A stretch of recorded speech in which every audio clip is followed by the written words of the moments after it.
दोस्तों, सभी को राम राम। भारत माता की जय। वंदे मातरम। दोस्तों, आज मैं सेना भर्ती की बात करने वाला हूँ। काफ़ी लंबे टाइम से मैंने आज वीडियो बनाया है और काफ़ी लोगों का फ़ोन आ रहा था कि सेना भर्ती का कैसे क्या प्रक्रिया होगी, क्या डॉक्यूमेंट वगैरह चाहिए। तो डॉक्यूमेंट तो आप सभी को पता होगा कि अभी तो भर्ती में एंट्री करने के लिए तो आपका एडमिट कार्ड होना चाहिए और आपका आधार कार्ड होना चाहिए। एडमिट कार्ड को आप सेफ्टी से रखें, उसको मोड़े ना। क्यूआर कोड जो ऊपर स्कैन होता है भर्ती में जाने के बाद, कम से कम उस क्यूआर स्कैन कोड को कम से कम आप सेफ रखें। उसके ऊपर फ़ोटो वगैरह जो आपका एड्रेस वगैरह जो मांग रहा है, दिनांक वगैरह जो आप अच्छे से भर के एंट्री कर सकते हैं। उसके बाद में जैसे अभी 2 सितंबर से अपने सिक्कर की भर्ती होने वाली है। तो कल 24 तारीख को तो स्टेडियम बंद हो गया था और फौजी सब आ गए थे। बता दिया सुविधा के लिए आपको बता दूं कि हर बार सिक्कर स्टेडियम के बाहर आपको रहने की व्यवस्था की जाती है। टेंट वगैरह जो भी फौजी भाइयों की तरफ से सुविधा दी जाती है वो इस बार आपको सब कुछ स्टेडियम के अंदर मिलेगा। टेंट वगैरह बेस्ट एकदम बहुत अच्छी फौजी भाइयों के द्वारा, भारतीय सेना के द्वारा आपके रहने के लिए बहुत अच्छा तरीके से इंतज़ाम किया गया है।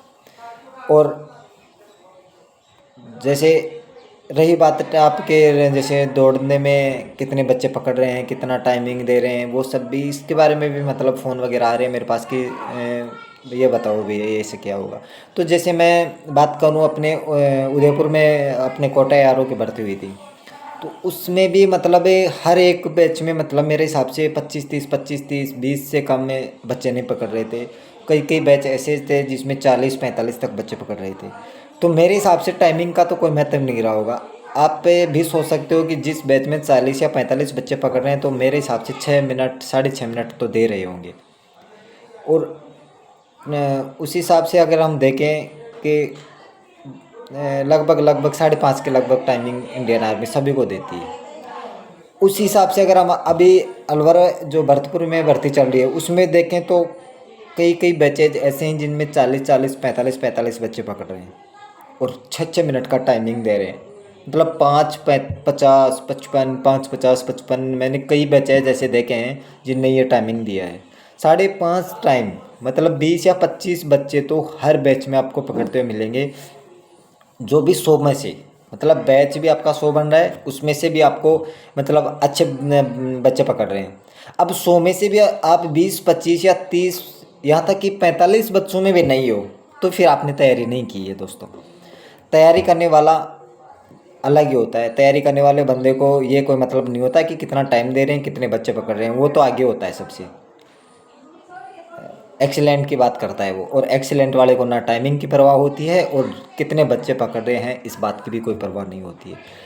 अगर मैं इन दोनों भर्तियों की बात करूं और अब सिक्कर वाले की बात करूं तो शायद ये जो टाइमिंग इनको मिला है वो ही इनको मिलेगा।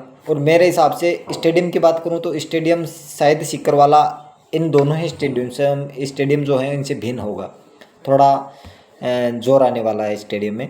सिक्कर का स्टेडियम थोड़ा हार्ड पड़ता है, तो ऐसी कोई घबराने वाली बात नहीं है। फ़ौज बहुत अच्छी है, पहले से बेहतर फ़ौज बन गई है।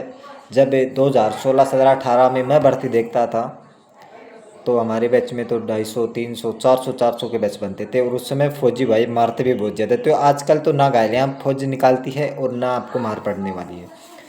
हाँ, आप डिसिप्लिन तोड़ोगे तो फिर फौज एक्शन लेगी, वरना फौज आपको शांति से समझाएगी। तो मेरी तो आपसे यही विनती है कि आप डिसिप्लिन तरीके से जाएं और फ़ौज को परेशान ना करें। अगर आप फ़ौज को परेशान नहीं करोगे तो आप फ़ौज बिल्कुल आपको परेशान नहीं करेगी। जैसा आप फौजियों के साथ बर्ताव करोगे उससे कहीं बेटर आपके साथ में फौजी भाई आपसे सलूक करेंगे। तो टाइमिंग मेरे हिसाब से वही, अगर इन दोनों भर्तियों की बात करें तो मेरे हिसाब से वही सिस्टम इधर रहने वाला है। 5:30 5:40 तो मिनिमम मान के चलो आप। 20-25 बच्चे पकड़ने का मतलब है 5:40 टाइमिंग देते हैं। और 100 बच्चों के बैच में इतना टाइमिंग देने के बाद में और क्या चाहते हो आप इंडियन आर्मी से। तो मेरा तो यही है कि आप की जो तैयारी थी वो तो अब क्या होगी, जो करनी थी वो तो आपने कर ली। और अब बेस्ट का पता चलेगा कौन बेस्ट है, किसका टाइमिंग क्या है। वो टाइमिंग से मेरे हिसाब से यहाँ का जो टाइमिंग है वो मेरे हिसाब से मैं तो नहीं रखता है। 5 टाइमिंग जिसका आता है वो भी दौड़ में रह जाया करते हैं, और 5:30 से जिसका आ जाता है टाइमिंग यहाँ वहाँ वो दौड़ भी कर लेते हैं। तो टाइमिंग का आप इतना इश्यू मत रखना कि मेरा तो 5:30 टाइमिंग आ रहा था, 5:40 टाइमिंग आ रहा है। होता कभी कभी ऐसा है कि 5:40 वाले दौड़ में आ जाते हैं और 5 मिनट का जो टाइम रहता है वो दौड़ में रह जाता है।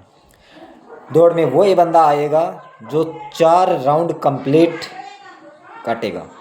4 राउंड तक किसी बंदे ने अगर अपना पूरा 100% दिया है तो मेरे हिसाब से उसको रोकने वाला कोई नहीं होगा। बीच में रुक जाएगी तो फिर फौजी थोड़ी ना आपको दौड़ पकड़ के भगाएंगे। 4 राउंड तो आपको निकालने पड़ेंगे, और 4 राउंड मतलब 5.5 मिनट। 5.5 मिनट आप अपनी लाइफ के लिए नहीं दे सकते तो फिर आप कुछ नहीं कर सकते। आप अपनी पूरी लाइफ सेट करने के लिए आप आर्मी सिर्फ आपसे 5.5 मिनट मांग रही है। सब कुछ भूल जाओ, सब कुछ से लगा दो। क्या करोगे बचा करके, जब इतने आपने महीने 2 महीने 3 महीने 5 6 महीने से तैयारी की है, और जब आपका लास्ट स्टेज आ गया, आपको वहाँ पे सब कुछ न्योछावर कर देना है, तो 5.5 मिनट का क्या देखना है।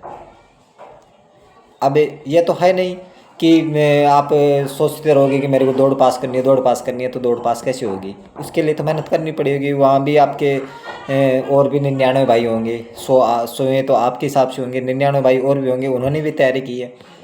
तो बेस्ट वही होगा जिसकी रनिंग पास होगी। बाद में तो वो बोलेंगे यार मैं तो 100 मीटर रह गया, 10 मीटर रह गया, एक पैर रस्से के इधर था, एक वो भाई बहाने होते हैं। बाद में रह गया मतलब रह गया। कई ये होता है कि घबरा जाते हैं। पहली बात यही है, घबराना नहीं है बिल्कुल भी। आप बेस्ट हो, आपसे बेस्ट कोई नहीं, ये सोच लो। आप आपसे बढ़िया कोई नहीं है। आपकी जितनी मेहनत भी किसी ने नहीं की है, आप उन सबसे बेस्ट हो, ये मान के आप ग्राउंड में जाइए। बिल्कुल भी घबराइए मत। 4